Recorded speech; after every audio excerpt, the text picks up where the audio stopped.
wọ́n ní mi olórí ẹrú alhamdulillah olórí ẹrú ni mí àwọn ọmọ àlè tọmọ àlè tọ́ Mudeerul lẹ́yìn sọ̀rọ̀ sí ẹ̀wọ̀n Markaz wá ẹlùlù wọlé wọ́n ń kírun lọ́wọ́ jamia níbí ó ti kúrò ní pé sanowi bàbá rẹ nìkan nínú àfa tó mú nǹkan láyé yìí tọmọ ẹjọ́ kan ń bì kan tó ń fèsì fún Mudeerul ọmọ àlè Markaz ni bàbá ẹ̀ èmi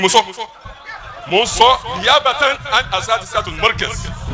tá a fa yín bá wọnú ọgbà wá àtàfà Markaz àtọmọ Markaz àmà ara bàbá àmà kí ẹ pàdé Mudeerul ń ta ẹ ní kí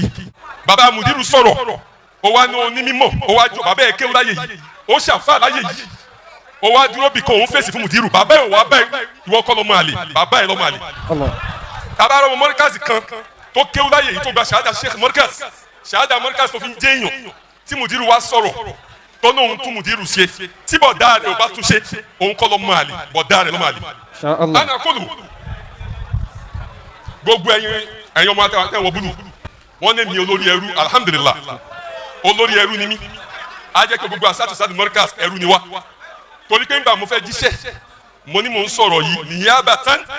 an asatidatu Markaz àwọn ọmọ àlè tọmọ àlè tọ́ Mudeerul lẹ́yìn sọ̀rọ̀ sí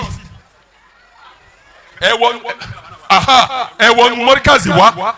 ẹlùlù wọlé wọ́n ń kírun lọ́wọ́ jamia níbí ó ti kúrò ní pé sanowi wọ́n wà ní kílàsì wọ́n gba ẹ̀kọ́ lọ́wọ́ nínú jamia Mudeerul ń sùn wọ́n ti jíṣẹ́ fún yín pé Mudeerul ń sùn ẹ wá lùlù wọlé nǹkan mẹ́ta lẹ dàrú ẹ da irun tó ń kí ẹ dàrú lẹ́kṣọ̀ tó ń gbà ẹ dàrú ìsinmi bàbá tó ń sinmi ẹ dàrú àwa kọ́ṣọ́ yín ẹ wá lọ sọ ẹ wá ya wèrè ẹ̀yin kọ́ ni wèrè ẹni tó tọ́ yín mo tẹ̀ ti sọ fún wọn ní 2013 mo sọ fún kan ní kan náà àwọn afáyín tá a fáyín bá wọnú ọgbà wá àtàfà Markaz àtọmọ Markaz àmà ara bàbá àmà kí ẹ pàdé Mudeerul ń ta ẹ ní kí. kìyàmà